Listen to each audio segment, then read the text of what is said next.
Dear 20-something overthinker, I know you because I am you. I love you. I want to hold you. I want to make it all better. I hear you when you say, I don't feel like a real adult. And I want to ask you, have you ever thought about what a real adult really means? I don't think that you're really afraid of not being a real adult. I think you're afraid of not being worthy. And you are worthy. The money in your bank account, your ability to buy a house, the job that you have that you don't like, these are not the things that define your worth. Your worth is non-negotiable. And I know that's hard to see now, but I want you to trust in that.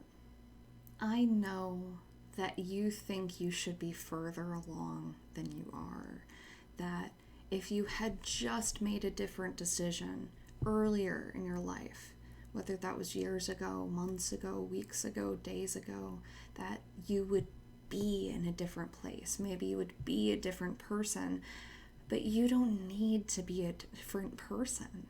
You don't need to be in a different place. You're exactly where you're meant to be right now.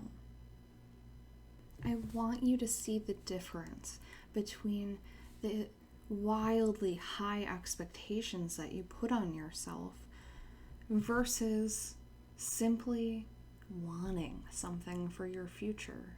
You can want for things and not have the expectations weigh upon your shoulders. It feels different, I promise. It feels different because your worth is no longer attached to getting the things you want in life. Your worth is already there. It's 100%. And you have the freedom to achieve the things you want to achieve in whatever time frame you want. I see how self-aware you are. You're always noticing your thoughts and your feelings and analyzing your experiences, and you're doing the same for others, trying to understand them.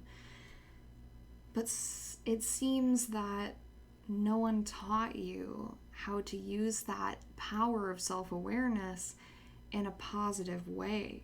So sometimes you use it as a weapon against yourself. You use it to notice all the things you don't like about yourself, how you're not perfect. Nobody is. And how you're not always showing up as your authentic self. There are other ways to use this amazing power of self-awareness that you have.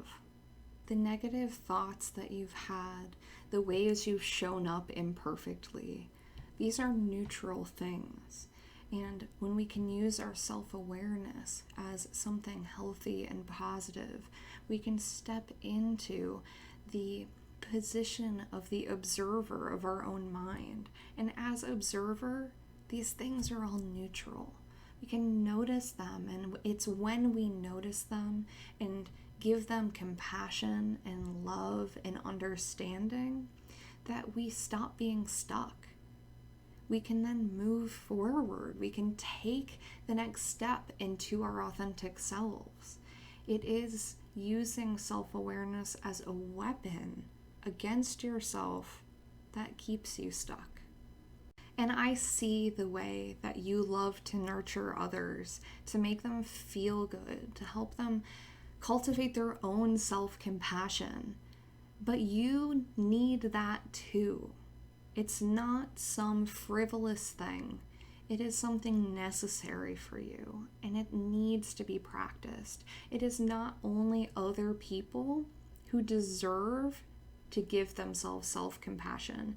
You are not different than other people when it comes to this thing. You, my friend, are a human being.